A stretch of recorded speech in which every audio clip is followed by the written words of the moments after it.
نحمده ونصلي على رسوله الكريم اما بعد فاعوذ بالله من الشيطان الرجيم بسم الله الرحمن الرحيم رب اشرح لي صدري ويسر لي امري واحلل عقدة من لساني يفقهوا قولي۔ سب سے پہلے ان طالبات کو، ان خواتین کو مبارکباد پیش کرتی ہوں جن کی زندگی میں آج یہ لمحہ آیا ہے کہ اللہ سبحانہ و تعالیٰ کا کلام یعنی قرآن مجید انہوں نے مکمل کر لیا ہے۔ اس کے ساتھ ہی ان کی استاد کو بھی مبارکباد پیش کرتی ہوں اور اللہ تعالیٰ سے دعا کرتی ہوں کہ اللہ تعالیٰ ان کی کوششوں کو کامیاب فرمائے اور اس میں برکت پیدا کرے۔ حقیقت یہ ہے کہ قرآن پاک وہ نعمت ہے کہ جس کے مقابل اور کوئی چیز نہیں۔ اللہ سبحانہ و تعالیٰ فرماتے ہیں قُلْ بِفَضْلِ اللَّهِ وَبِرَحْمَتِهِ فَبِذَلِكَ فَلْيَفْرَحُوا هُوَ خَيْرٌ مِّمَّا يَجْمَعُونَ۔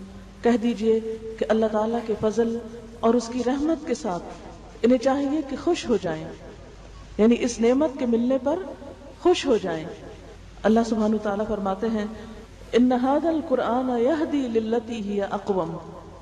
سورۃ بنی اسرائیل کی آیت نمبر 9 ہے کہ حقیقت یہ ہے کہ یہ قرآن وہ راہ دکھاتا ہے جو بالکل سیدھی ہے، جو بالکل درست ہے، کیونکہ اللہ تعالیٰ نے ہمیں صراط مستقیم کی ایک طرف دعا مانگنے کو کہا۔ سورۃ الفاتحہ میں ہم دن میں کئی بار اللہ تعالیٰ سے دعا کرتے ہیں کہ اہدنا الصراط المستقیم، یا اللہ تو ہمیں سیدھا راستہ دکھا۔ تو اللہ سبحانہ و تعالیٰ اس قرآن کی شکل میں ہمیں سیدھا راستہ عطا فرماتے ہیں، اور کیا فرماتے ہیں ان ھذا القرآن یہدی للتی ہی اقوم۔ سیدھا راستہ چاہیے تو اس قرآن کو مضبوط پکڑ لو۔ اسی لیے اس سے پیچھے والی آیت آپ دیکھیں کہ وَاعْتَصِمُوا بِحَبْلِ اللَّهِ جَمِيعًا وَلَا تَفَرَّقُوا، اور سب مل کر اللہ کی رسی کو مضبوط پکڑ لو اور تفرقے میں نہ پڑو۔ گویا سیدھے رستے کے لیے کیا ضروری ہے؟ اس قرآن کو مضبوطی سے پکڑ لیا جائے، اور مضبوطی سے پکڑنے کا مطلب صرف اتنا ہی نہیں کہ اس کو نیچے نہ گرنے دیا جائے، اس کا مطلب یہ بھی ہے کہ اس کو صرف بند کر کے نہ رکھ چھوڑا جائے بلکہ اس کو پڑھا جائے، اور صرف پڑھا ہی نہ جائے بلکہ اس کو سمجھا جائے، صرف سمجھ کے ہی نہ رکھ چھوڑا جائے، اس پر عمل کیا جائے، اور صرف خود ہی نہ عمل کر کے اپنے لیے جنت نہ کمائی جائے، اس کو آگے پہنچایا جائے، آگے پھیلایا جائے، دوسروں تک پہنچایا جائے۔ جیسا کہ اس آیت میں آپ دیکھ رہے ہیں فَذَكِّرْ بِالْقُرْآنِ مَن يَخَافُ وَعِيدِ، بس تم اس قرآن کے ذریعے ہر اس شخص کو نصیحت کرو جو میری تنبیہ سے ڈرتا ہو، یعنی جس کے دل میں بھی خدا کا خوف ہے، جس کے اندر بھی آخرت کا خوف ہے، جس کو بھی یہ احساس ہے کہ اس نے پلٹ کر واپس جانا ہے، تو اس کے لیے کیا ہے کہ اس کو اس قرآن کے ذریعے نصیحت کرو۔ آپ دیکھیں نصیحت کا مطلب کیا ہوتا ہے؟ خیر خواہی۔ تذکیر کا کیا مطلب ہوتا ہے؟ یاد دہانی۔ ہر انسان جو دوسرے کی خیر خواہی چاہتا ہے، دوسرے کی بھلائی چاہتا ہے، وہ اس کو ضرور اچھی نصیحت کرتا ہے۔ ایک مسلمان کا دوسرے مسلمان پر کیا حق ہے کہ اس کی خیر خواہی کی جائے؟ جیسا کہ ایک حدیث میں آتا ہے الدین النصیحہ، دین نصیحت کا نام ہے۔ نصیحت کیا؟ خیر خواہی کا نام ہے۔ آپ سے جب پوچھا گیا کہ کس کی خیر خواہی، تو آپ نے اللہ کی خیر خواہی، اس کی کتاب، اس کے رسول، اور پھر عامت المسلمین اور ان کے ائمہ کی خیر خواہی۔ تو عامت المسلمین جو ہیں ان کی خیر خواہی کس چیز میں ہے؟ کہ انہیں یاد دہانی کرائی جائے۔ الحمدللہ ہم سب مسلمان ہیں، مسلمان گھرانوں میں پیدا ہوئے ہیں، ہم سب کے دل میں خدا رسول کی محبت ہے، لیکن ہم بھول جاتے ہیں کہ اللہ تعالیٰ ہم سے کیا چاہتے ہیں، اللہ کے رسول صلی اللہ علیہ وسلم نے ہمارے لیے کیا طریقے پسند کیے ہیں، آخرت میں ہمارا حساب کس چیز کا ہوگا، ہماری دنیا اور آخرت کی کامیابی کا انحصار کس چیز پر ہے۔ اس کے لیے ہمیں بار بار قرآن کی طرف رجوع کرنا پڑتا ہے، اور اسی کے لیے لفظ تذکیر استعمال ہوتا ہے، فذکر یعنی یاد دہانی کراؤ۔ ہم بھول جاتے ہیں، یعنی قرآن پاک صرف ایک دفعہ پڑھ لینے کی چیز نہیں۔ عام طور پر کیا ہوتا ہے، جب بچے ناظرہ پڑھتے ہیں کہتے ہیں ختم کر لیا، ختم کر کے بند کیا اور رکھ دیا، اور پھر جو دنیا کی پڑھائیوں میں لگے بھول گئے۔ نہیں، اس طرح پڑھنا بھی، اور دوسری طرف خاص طور پر بار بار اس کتاب کے مطابق اپنے عمل کا جائزہ لینا جو ہے وہ بے حد ضروری ہے۔ اس لیے آج کی اس مجلس کے حوالے سے میں نے چند آیات جو سلیکٹ کی ہیں وہ سورۃ فاطر کی آیات ہیں۔ ان الذین یتلون کتاب اللہ واقاموا الصلاۃ وانفقوا مما رزقناہم سرا وعلانیۃ یرجون تجارۃ لن تبور۔ بے شک وہ لوگ جو اللہ کی کتاب کی تلاوت کرتے ہیں، بے شک وہ لوگ جو اللہ کی کتاب پڑھتے ہیں، واقاموا الصلاۃ اور نماز قائم کرتے ہیں، یعنی ایک طرف قرآن ان کے ہاتھ میں ہے، دوسری طرف نمازوں کا اہتمام ہے. وَأَنفَقُوا مِمَّا رَزَقْنَاهُمْ سِرًّا وَعَلَانِيَةً، اور اس میں سے جو ہم نے انہیں رزق عطا کیا ہے پوشیدہ اور کھلے خرچ کرتے ہیں، یعنی اللہ کی راہ میں اپنا مال لگاتے ہیں. یرجون تجارتاً لن تبور، وہ ایسی تجارت کی توقع رکھتے ہیں جس میں ہرگز خسارہ نہیں، جس میں بالکل نقصان نہیں. ہم سب کیا چاہتے ہیں کہ ہم نقصان سے بچ جائیں، ہمیں خسارہ نہ ہو، ہمارا وقت ضائع نہ ہو، ہماری نمازیں ضائع نہ ہو، ہماری نیکیاں ضائع نہ ہو، اسی طرح ہم جہاں مال لگائیں وہاں سے ہمیں فائدہ حاصل ہو.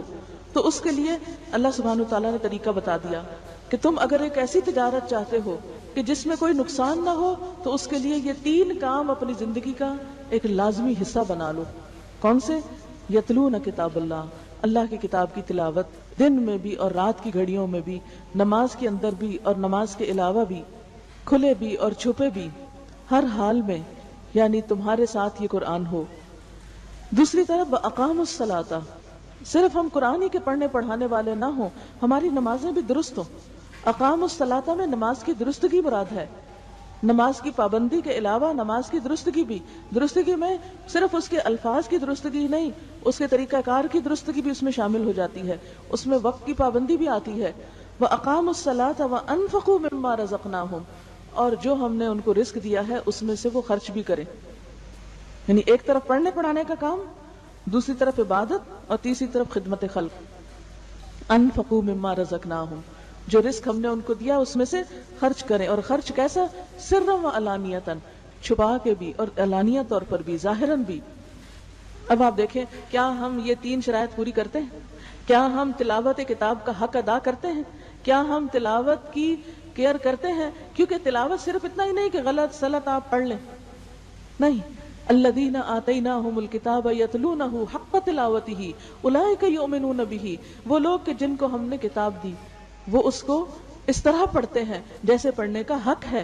یہی لوگ دراصل اس پر ایمان لاتے ہیں، یعنی کتاب کا حق ادا کرنے والے ہی اس پر ایمان لانے والے ہیں، یعنی اس کو صحیح پڑھنے والے ہی اس کا حق ادا کرنے والے ہیں، اور حق ادا کرنے والے ہی اس پر ایمان لانے والے ہیں. اب کتاب کا حق کیا ہے؟ نبی صلی اللہ علیہ وسلم جب اس کو پڑھتے تھے تو کیسے پڑھتے تھے؟ اس کے حق 2 طرح سے آپ جانیں، یعنی تلاوت کا حق جو ہے، یعنی اس کے ریڈنگ کا جو حق ہے. نمبر 1 یہ ہے زبر، زیر، پیش، شد، مد، جزم، یہ جتنی بھی حرکات ہیں ان سب کا صحیح حق دیا جائے. یعنی زبر کو آپ مد بنا دیں اور مد کو آپ زبر کر دیں، کھڑی زیر کو کھڑی زبر پڑھ دیں اور الٹی پیش کو آپ زیر سے بدل دیں، یہ تبدیلی نہیں کر سکتے ہم اپنی مرضی سے، کیونکہ ان حرکات میں تبدیلی سے معنی بدل جاتا ہے. مثلا آمنو اور آمنو میں فرق صرف زبر اور زیر کا ہے، لیکن بہت بڑا فرق ہو جاتا ہے. آمنو کا مطلب ہوتا ہے وہ ایمان لائے، اور آمینو کا مطلب ہے ایمان لے آؤ. ہو گیا نا فرق؟ ایمان لے آؤ اور ایمان لے آئے، دونوں میں فرق ہو گیا. فرق ہے زبر اور زیر کا. قرآن کا مطلب بدل جاتا ہے اگر ہم زبر زیر میں غلطی کرتے ہیں. اس کی بہت سی مثالیں، اس وقت اتنا وقت نہیں کہ میں لمبی چوڑی مثالوں سے آپ کو بات سمجھاؤں. تو تلاوت کے حق میں پہلی چیز کیا ہے کہ جب پڑھیں تو ہماری عام غلطی پاکستانی لوگوں کی قرآن پڑھنے کی کیا ہوتی ہے کہ وہ زبر جہاں پڑھنی ہوتی ہے وہاں کھڑی زبر پڑھ جاتے ہیں، جہاں لمبا نہیں کرنا ہوتا وہاں لمبا کر جاتے ہیں، اور جہاں لمبا کرنا ہوتا ہے وہاں اس کو چھوٹا پڑھ جاتے ہیں. اور دوسری چیز جو ہے وہ حروف کے صحیح مخارج ادا کرنا ہے، یعنی اپنی حد تک کوشش کرنی چاہیے، کیونکہ قرآن عربی زبان میں نازل ہوا ہے تو عربی انداز اور عربی لہجہ بھی اختیار کرنا چاہیے. اور اس کا بہترین طریقہ کیا ہے کہ عرب قاریوں کی کیسٹ سنیں. پہلے زمانے میں تو لوگوں کے لیے مشکل تھا کہ کسی دوسرے ملک میں رہتے ہوئے عرب ملک میں جائیں اور وہاں کسی عرب استاد کے پاس بیٹھ کے عربی لہجہ اختیار کریں. آج کے دور میں تو الحمدللہ یہ چیز مشکل نہیں رہی، گھر گھر میں قرآن کی کیسٹ سونی چاہیے. آپ دیکھیں کہ ہم میں سے کوئی گھر ایسا نہیں جس میں گانوں کی کیسٹیں نہ ہو، کوئی گاڑی ایسی نہیں نظر آتی کہ جہاں پر گانوں کی کیسٹیں نہ ہو. اب بچہ بچہ جو ہے وہ گانوں کا شدائی ہے. ہمارے بچے بچے کو یہ تو پتا چل گیا کہ روح کی غذا موسیقی ہے، لیکن یہ پتا کیوں نہیں کہ روح کی غذا قرآن کی تلاوت میں ہے. تلاوت قرآن روح کی غذا ہے. جو اللہ نے اصل غذا رکھی ہے وہ چھوڑ کے ہم اور چیزوں کے پیچھے لگے ہوئے ہیں. تو ہمیں اپنے بچوں کو، اپنے گھر والوں کو متبادل دینا ہے، آلٹرنیٹ دینا ہے. جو موسیقی روح کی غذا بنائی ہوئی ہے اس کے بدلے میں دوسری کیسٹوں سے ریپلیس کرنا ہے. قرآن پاک کی خوبصورت قراءات جو ہیں ان کا ذوق پیدا کریں اپنے گھروں کے اندر، اپنے بچوں کے اندر. جہاں وہ اپنا لگاتے ہیں وہاں آپ صبح فجر کے وقت ان کے اٹھنے سے پہلے قرآن پاک کی تلاوت گھر میں لگائیں، اس طرح پورے گھر میں تلاوت گونجے کہ ساروں کے کان میں پڑ جائے۔ یہ ماں ہی کرتی ہے نا، ماں نہیں کرے گی تو کون کرے گا؟ یہ ماں کی ذمہ داری ہے کہ خوبصورت تلاوت سے گھر کو روشن کریں۔ اگر خود نہیں بھی پڑھنا آتا تو سنیں۔ اگر ہم گرمیوں میں ایک سوٹ کم خریدیں تو ایک پورا قرآن کا سیٹ ہم خرید سکتے ہیں، کوئی بات نہیں، 2-3 جوڑوں میں بھی گزارا ہو سکتا ہے۔ میں قدرت اللہ شہاب کی ایک کہانی پڑھ رہی تھی، ماں جی، تو اس میں انہوں نے اپنی ماں کا لکھا ہوا تھا کہ ان کے پاس زندگی میں صرف 3 جوڑے ہوتے تھے۔ ایک جوڑا وہ پہنتی تھی، ایک دھو کے تکیے کے نیچے رکھ دیتی تھی کہ استری ہو جائے، تیسرا جو ہوتا تھا وہ دھونے کے لیے تیار ہوتا تھا، میلا جو اتارا وہ ہوتا تھا، اور اگر کبھی چوتھا ان کے اضافہ ہو جاتا تو وہ اس میں سے پھر ایک کسی کو صدقہ کر دیتی تھی، کسی اور کو دے ڈالتی تھی۔ وہ کہتے ہیں کہ ساری زندگی انہوں نے سوٹ کیس بنایا ہی نہیں، انہیں ضرورت ہی نہیں پڑی سوٹ کیس کی، گزر گئی نا ان کی زندگی بھی۔ اور بچے ایسے تو نہیں تھے کہ قابل نہیں تھے، بہت قابل بچے پیدا کیے۔ تو ایسا نہیں ہے کہ عورت کے اندر اگر سادگی ہوگی تو بچے جو ہیں وہ بگڑ جائیں گے، یا بچے جو ہیں ان کے اندر کوئی قابلیت نہیں ہوگی۔ تو بات یہ ہے کہ اگر ہم اپنا ایک سوٹ کم کر دیں اور اس کے بدلے میں قرآن پاک کی تلاوت کا، مثلا قاری سعد الغامدی، قاری مشاری راشد، قاری حذیفی، قاری العجمی، اتنی خوبصورت قراتیں ہیں ان کی کہ اگر ایک سیٹ ہو، شروع سے چلانا شروع کریں، آخر تک ختم کر لیں، جب وہ پورا ہو جائے سال 6 مہینے میں پھر ایک اور لے آئیں، پھر ایک اور لے آئیں۔ قرآن پاک کے تو جتنے نسخے ہوں گھر میں اتنے ہی کم ہیں، اس میں جتنی بھی ورائٹی ہو کم ہے، لیکن اپنے گھر والوں کو، اپنے بچوں کو، اپنے دوستوں کو آلٹرنیٹ دیں، متبادل دیں، روح کی حقیقی غذا دیں، تاکہ ان کے بے قرار روحوں کو قرار آ جائے، بے سکون دلوں کو سکون آ جائے۔ لہذا ان الذین یتلون کتاب اللہ، یقیناً وہ لوگ جو کتاب اللہ کی تلاوت کرتے ہیں، اگر صحیح نہیں پڑھنا آتا تو سن سن کے ٹھیک کر لیں۔ بعض اوقات بڑے ہو جاتے ہیں نا انسان، تو شرم آتی ہے ان کو کہ اب کس کے پاس جائیں، کوئی کہے گا اتنی بڑی ہوگی اور ابھی قرآن نہیں ٹھیک پڑھنا آتا، ڈر کے مارے کسی کو سناتے نہیں، شرم کے مارے کسی کو بتاتے نہیں۔ کوئی بات نہیں، خود سن سن کے اپنے آپ کو درست کریں۔ ایک چیز اگر آپ کئی دفعہ سنیں گے تو آپ کی ٹھیک ہو جائے گی۔ ہمارے پاس ایک بچی آئی جس کو بالکل الف بے نہیں آتی تھی، اس نے قرآن پاک کا قاعدہ پڑھنا شروع کیا، اس کے ساتھ سورۃ البقرہ کو 250 دفعہ سنا اس نے، ایک دفعہ پڑھتی پورا ختم کر لیتی، پھر لگ جاتی، پھر لگ جاتی، اب اتنا خوبصورت قرآن پڑھتی ہے کہ اچھے بھلے پڑھے لکھے لوگ بھی اس طرح نہ پڑھ سکیں۔ کیا ہے؟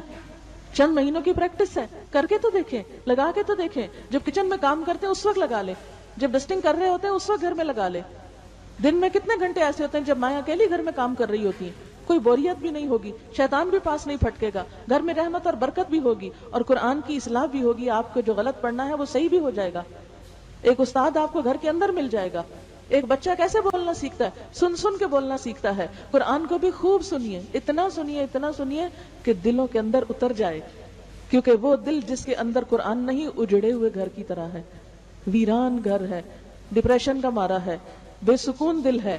لیکن جس دل میں قرآن آ جاتا ہے پھر بڑے سے بڑا غم بھی اس شخص کو پریشان نہیں کرتا، تو بڑے سے بڑی تکلیف بھی اس کے لیے ہلکی ہو جاتی ہے، کیونکہ اس کا رب اس کے ساتھ ہے، اس کا کلام اس کے اندر ہے، اس دل کے اندر ایمان خوبصورتی سے اپنے قدم جما لیتا ہے۔ صحابہ کرام کے ایمان کا حال قرآن نے یہی بیان کیا، وَلَكِنْ حَبَّبَ إِلَيْكُمُ الْإِيمَانَ وَزَيَّنَهُ فِي قُلُوبِكُمْ، اس نے ایمان کو تمہارے دلوں کے لیے محبوب کر دیا اور اسے تمہارے دلوں میں سجا دیا۔ زَيَّنَهُ فِي قُلُوبِكُمْ، ایمان دل میں جب سج جاتا ہے، جب خوبصورتی کے ساتھ ڈیکوریٹ ہو جاتا ہے تو پھر کسی اور چیز کے لیے اس میں جگہ نہیں رہتی، نہ حسد، نہ بخل، نہ کسی کی نفرت، اور نہ کسی سے بدگمانی، اور نہ ہی کچھ اور، اس لیے کہ وہاں تو کچھ اور سجا ہوا ہے، ایمان سجا ہوا ہے، ایمان دل کو لگ گیا ہے، اس نے اپنا ڈیرا جما لیا ہے، لہذا دلوں کے اندر ایک اور ہی حسن پیدا ہو جاتا ہے۔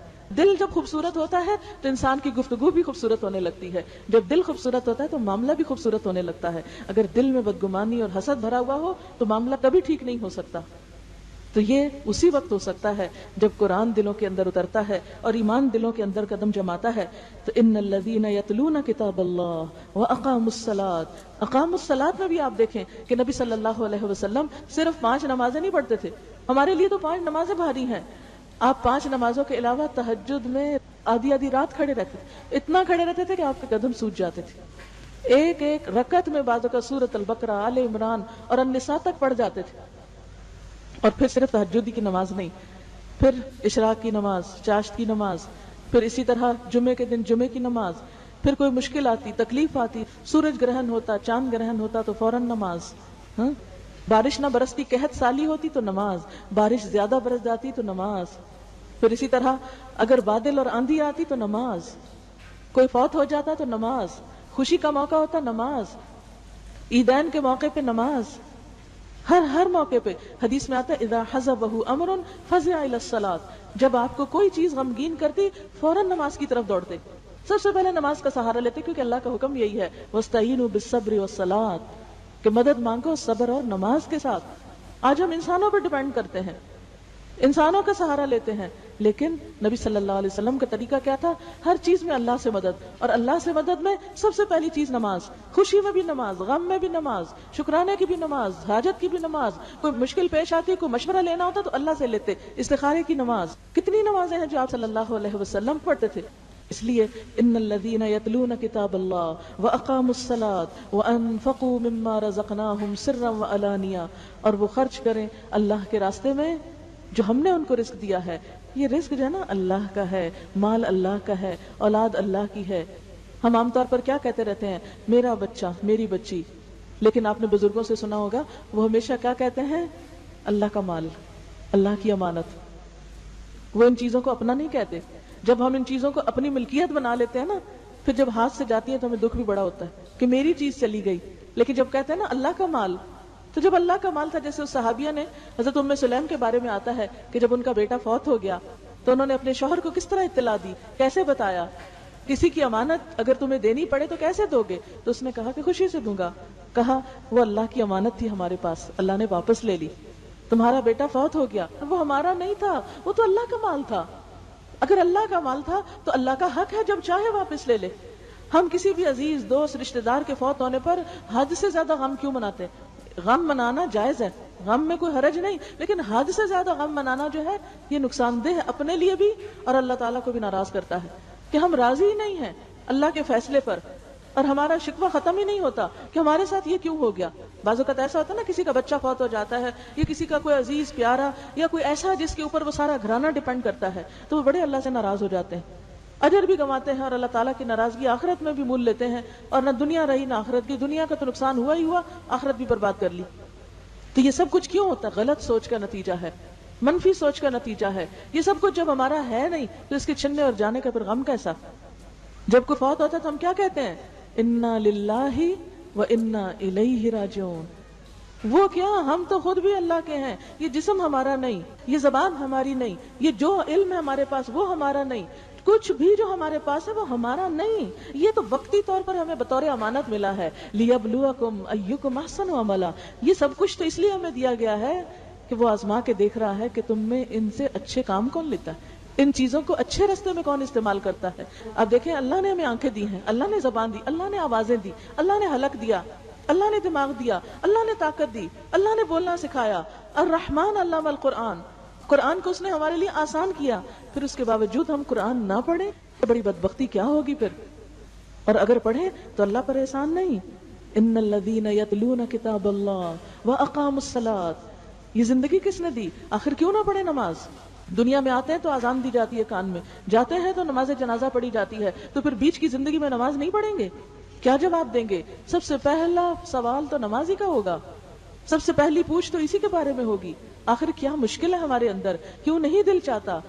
یہ دل سخت ہو گیا نا، دل سخت ہو گیا، اور دل کی سختی بدقسمتی کی علامت ہوتی ہے، انسان کی بدبختی ہوتی ہے۔ رو کر اللہ سے دعا مانگنی چاہیے اگر نماز کو دل نہ چاہے، اگر نماز کی طرف رجوع کرنے کو دل نہ مانے۔ نبی صلی اللہ علیہ وسلم نے تو اس کو آنکھوں کی ٹھنڈک قرار دیا تھا، پر لطف چیز قرار دیا تھا، اور اگر آپ واقعی جانیں تو اس میں انجوائے کرنے کی بہت سی چیزیں ہیں نماز کے اندر۔ دنیا کے کام کاج سے انسان تھک جاتا ہے، وضو کر کے تازہ دم ہو جاتا ہے، صاف ستھرا ہو جاتا ہے، پھر اللہ کے سامنے جھک کر ساری تھکاوٹ دور ہو جاتی ہے، پھر دل پہ جو بوجھ ہوتے ہیں وہ اترنے لگتے ہیں، جو حاجتیں ہوتی ہیں وہ اللہ سے مانگ کر انسان کو اطمینان حاصل ہونے لگتا ہے۔ اسی لیے آپ صلی اللہ علیہ وسلم نے کیا فرمایا تھا؟ جعلت قرۃ عینی فی الصلاۃ، میری آنکھوں کی ٹھنڈک نماز میں رکھ دی گئی ہے۔ اقم الصلاۃ یا بلال ارحنا بہا، حضرت بلال سے فرماتے بلال نماز قائم کرو، یعنی آزان دو اور ہمیں اس سے راحت پہنچاؤ۔ یہ تو شیطان ہے جو آزان کی آواز سن کے بھاگنے لگتا ہے، اور پھر یہ شیطان کی شاگردی ہے، اور شیطان کے پیچھے چلنا ہے کہ آزان کی آواز سے دل گھبرائے۔ اور اپنے لیے ایک مصیبت سمجھی جائے کہ او ہو پھر اذان ہوگی پھر نماز پڑھیں. یہ تو بدقسمتی کی علامت ہے. اب فکر کرنی چاہیے اگر ہمارے دلوں کی کیفیت یہ ہے کہ دل نماز سے بھاگتے ہیں تو الارم ہے ہمارے لیے کہ ہم نقصان میں جا رہے ہیں. نقصان سے بچتے تو یہ لوگ ہیں. ان الذین یتلون کتاب اللہ واقاموا الصلاۃ وانفقوا مما رزقناهم سرا وعلانیۃ یرجون تجارۃ لن تبور.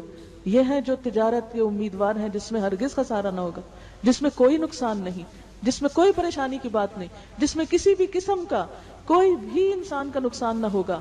جو وقت اس کے پڑھنے میں لگاؤ گے، جو صلاحیت اس میں خرچ کرو گے، جو ٹائم اس میں لگاؤ گے، جو مال اپنا اللہ کے راستے میں لگاؤ گے، اس کے بدلے میں کہیں بھی کوئی نقصان نہ ہوگا.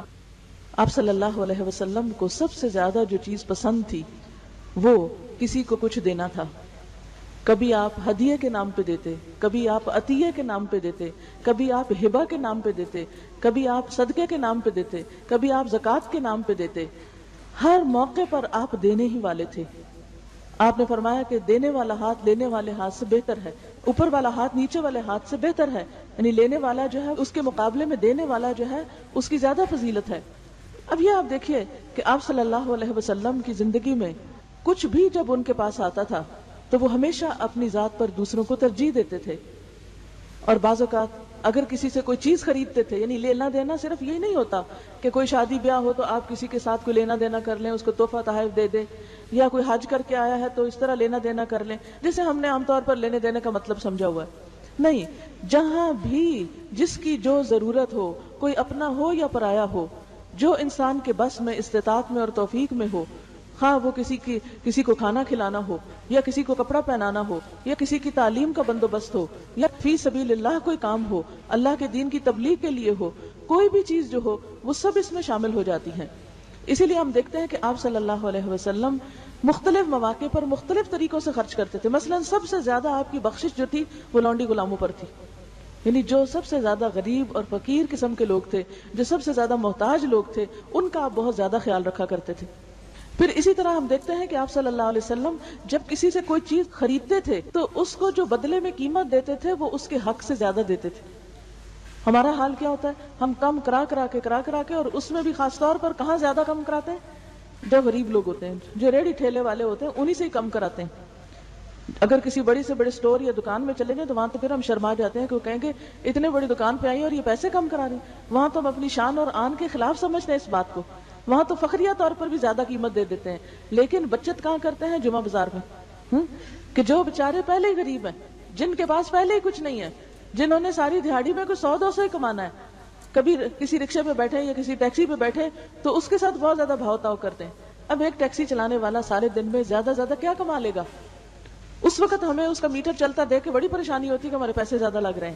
حالانکہ وہی پیسے ہم کہیں بھی ایسے ہی، اتنے پیسے تو بچے لے جائیں اسکول میں کنٹین کے لیے، اس وقت کوئی پریشانی ہمیں نہیں ہوتی. ہم کہتے ہیں ہمارے اپنے ہیں.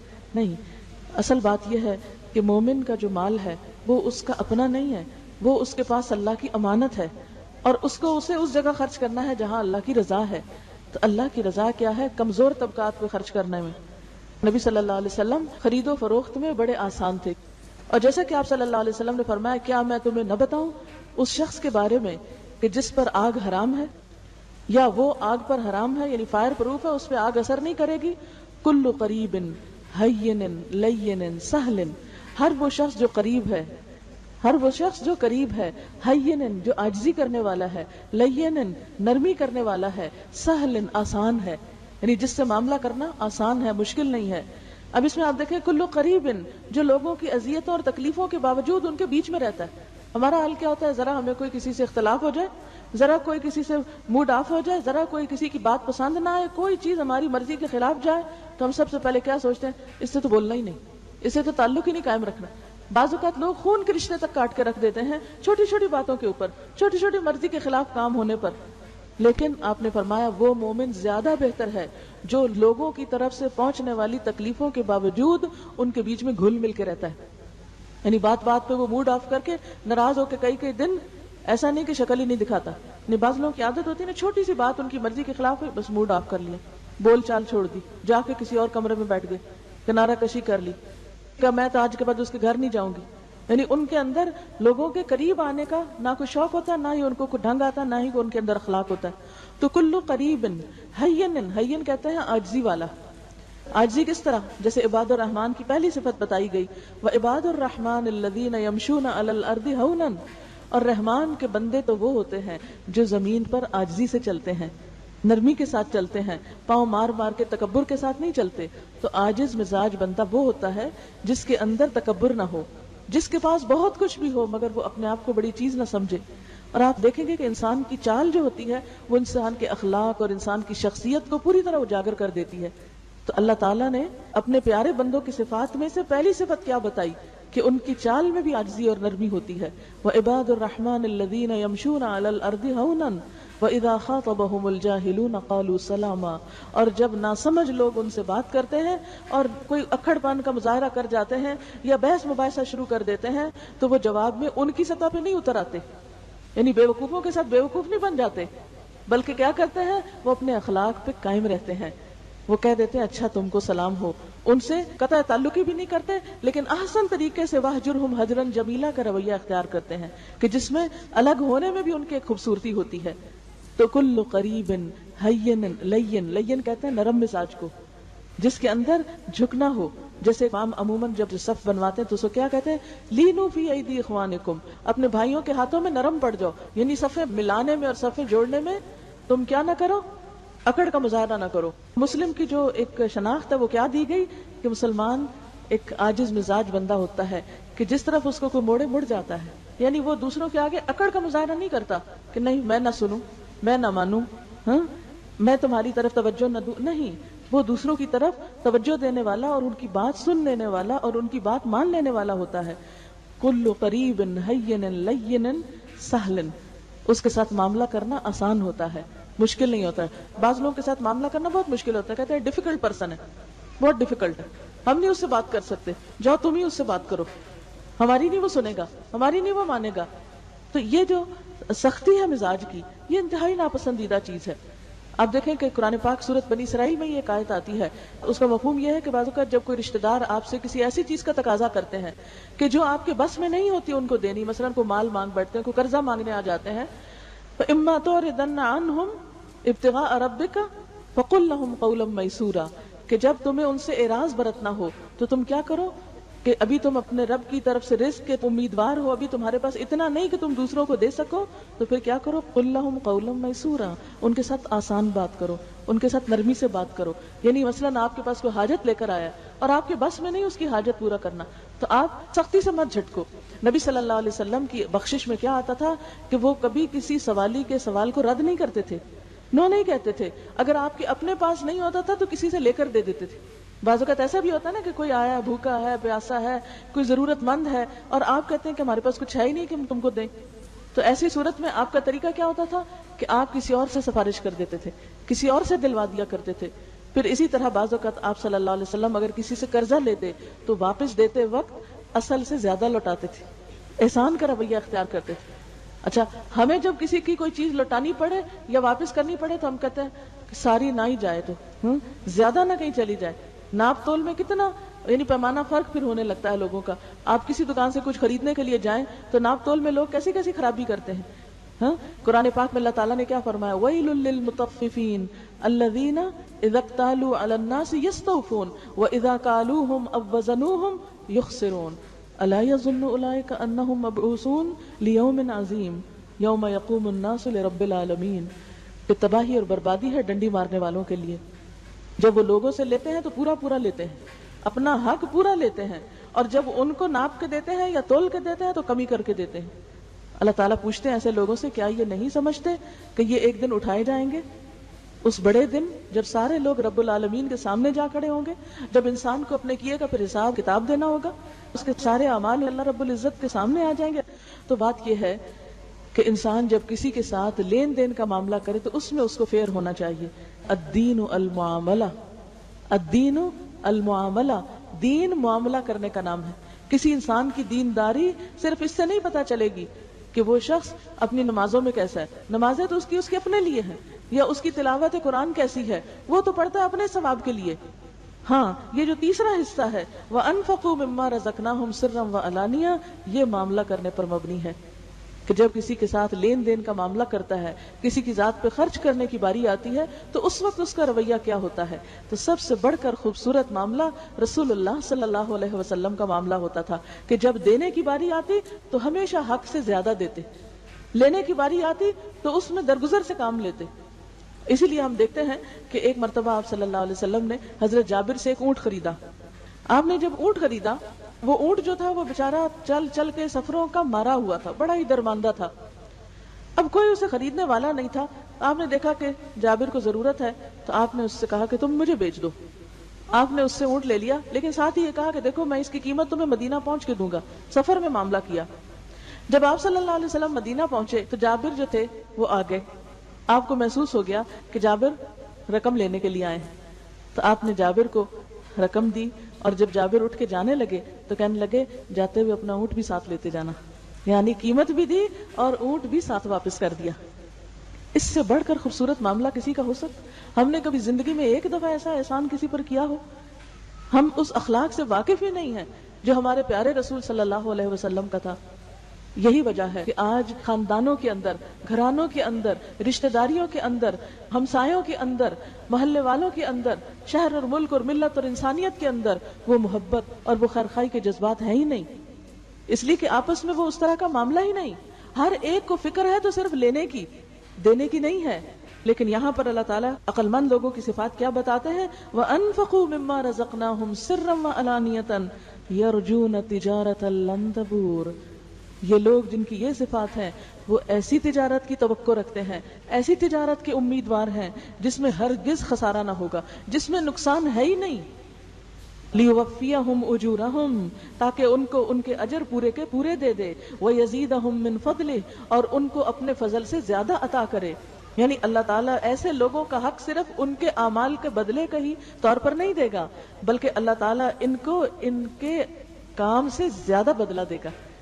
ایک حرف پڑھنے کا ایک گناہ ہی نہیں، ایک حرف پڑھنے پر ایک نیکی نہیں، ایک حرف پڑھنے پہ 10 نیکیاں ملتی ہیں. یزیدہم من فضل، یہ اللہ کا فضل ہے جو اتنی قدردانی کرتا ہے کہ الف لام میم اگر کہیں تو 3 نہیں 30 نیکیاں ملتی ہیں. ایک حرف کیا چیز ہے؟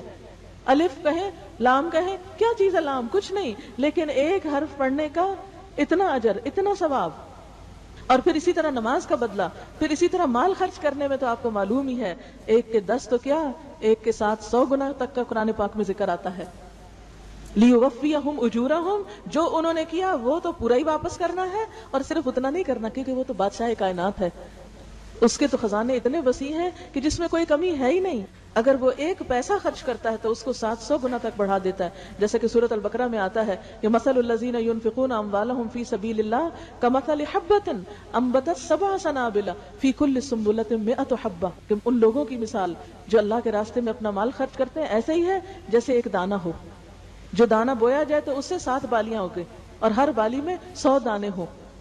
اور اللہ تعالیٰ جس کے لیے چاہتا ہے اور زیادہ دگنا کر دیتا ہے اور زیادہ بڑھا دیتا ہے. یعنی مال کا خرچ کرنا صرف ایک کے بدلے ایک نہیں، 10 تو منیمم ہے. اور 700 کا ذکر آتا ہے، اور 700 کے ذکر کے بعد فرمایا جس کے لیے جتنا چاہتا ہے بڑھا دیتا ہے. لیوفیہم اجورہم ویزیدہم من فضلہ، ان کی محنتوں کا صلہ بھی ان کو ملے اور اپنے فضل سے اللہ ان کو اور بھی عطا کرے.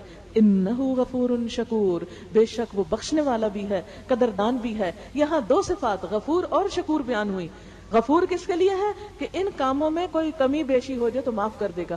مثلا قرآن پڑھنے کا ہم 100% حق تو نہیں دے سکتے. اب بچپن سے اگر عادت نہیں، جتنی محنت کریں کچھ نہ کچھ کمی تو رہ ہی جائے گی نا. اسی طرح معنی سے پڑھنا، سمجھنا، ادھر یاد کرتے ہیں ادھر بھول جاتے ہیں، ادھر پڑھتے ہیں ادھر پڑھاتے ہیں، ادھر کمی بیشی ہو جاتی ہے. نمازوں میں آپ دیکھیے کبھی وضو میں کمی بیشی ہو جاتی، کبھی ہم سے وہ طہارت کا صحیح اہتمام نہیں ہوتا، کبھی اسی طرح نماز پڑھتے ہوئے بھول جاتے ہیں، پتہ نہیں 2 رکعتیں پڑھی ہیں کہ 3 پوری پڑھ لی ہیں، 4 پڑھی ہیں کہ 3 پڑھی ہیں. اکثر وسوسے کا شکار ہو جاتے ہیں. کبھی پڑھ کے شیطان خیال ڈالتا ہے پتہ نہیں تم صحیح طرح پاک بھی تھی کہ نہیں. کبھی لیٹ ہو جاتی ہے نماز، کبھی کسی طرح کبھی کسی طرح. تو اگر ہم نمازوں کو بھی دیکھیں تو ایک تو یہ کہ پڑھتے نہیں، اور جو پڑھتے ہیں وہ بھی اس کا پورا حق نہیں ادا کرتے. پھر یہ ہے کہ اگر پاکی بھی پوری ہے، رکعتیں بھی پوری ہیں، تو خشوع و خضوع پتہ نہیں کہاں غائب ہے. تو اللہ تعالیٰ نے تو وعدہ کیا نا ان سے فلاح کا جن کی نمازوں میں خشوع ہے. قد افلح المؤمنون الذین هم فی صلاتهم خاشعون.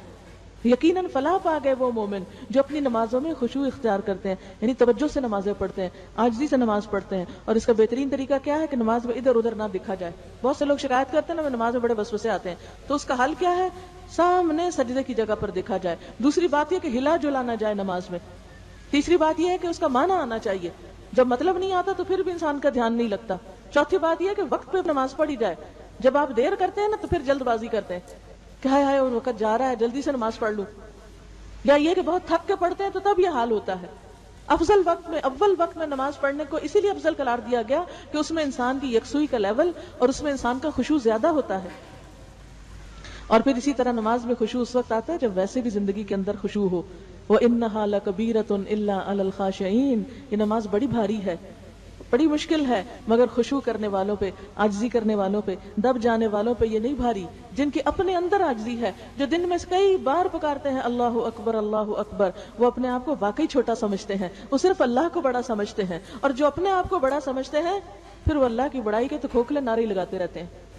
تو یہ جس کے اندر عاجزی ہوگی نا، جس کا دل جھکا ہوا ہے، جس کی سوچ کے اندر ایک ہمبلنس ہے، جو دوسروں کو اپنی ذات پہ ترجیح دیتا ہے، تو پھر اس کی نماز میں بھی وہی رنگ آتا ہے، نماز میں بھی ویسا ہی اثر آتا ہے، نماز میں بھی ویسا ہی لطف آتا ہے. کیونکہ نماز کیا ہے؟ ساری زندگی کا آئینہ ہی تو ہے. نماز میں کون سے خیال آتے ہیں؟ نماز میں کیا باتیں یاد آتی ہیں جو ہماری زندگی سے متعلق ہوتی ہیں، جو ہم کرتے رہتے ہیں، جو ہم نے کرنی ہوتی ہیں. تو اگر ہم عام زندگی میں اچھے کام کر رہے ہوں تو پھر یہ کیسے ہو سکتا ہے کہ نماز پہ کھڑے ہو کر ہمیں اچھے خیال نہ آئے، یا یہ ہے کہ پھر نماز میں دل ہی نہ لگے یا اس میں یکسوئی نہ ہو. تو یہ نماز تو ایک آئینہ ہے جو ہمیں دکھاتی ہے کہ تم کر کیا رہے، تمہاری عملی زندگی کیا. تو اس لیے لِيُوَفِّيَهُمْ أُجُورَهُمْ وَيَزِيدَهُمْ مِنْ فَضْلِهِ إِنَّهُ غَفُورٌ. غفور، بخشش فرمانے والا، معاف کر دینے والا، کمی کو تاہی کو. اسی طرح رزق خرچ کرنے میں بھی آپ دیکھیں جیسے ہمارے اوپر زکوٰۃ فرض ہے، کیا ہم یقینی طور پہ کہہ سکتے ہیں کہ ہم نے جو زکوٰۃ تھی اس کا حق ادا کر دی؟ دے کے بھی لگتا ہے کہ حق نہیں ادا ہوا، کہیں کوئی کمی نہ رہ گئی ہو، کہیں کوئی بھول نہ ہو گئی ہو، کہیں کوئی ایسی چیز نہ ہو جو میرے علم میں ہی نہ ہو، ابھی پتہ ہی نہ چلی ہو کہ مجھے یہ بھی کرنی چاہیے تھی.